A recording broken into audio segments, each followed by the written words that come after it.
the PQR, PQR, PQR. Let's learn the PQR of the alphabet. Let's begin with letter P. P is for panda, panda, panda. P is for park, park, park, park, park, park. P is for Phoebe, Phoebe, Phoebe, Phoebe, Phoebe, Phoebe. Now we go with letter Q. Q is for quail, quail, quail. Q is for queen, queen, queen. Q is for Quentin, Quentin, Quentin, Quentin, Quentin, Quentin. It's the turn for letter R. R is for rabbit, rabbit, rabbit.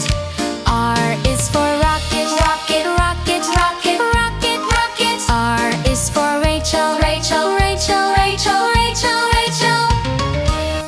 Congratulations! We just learned the letters P, Q, and R.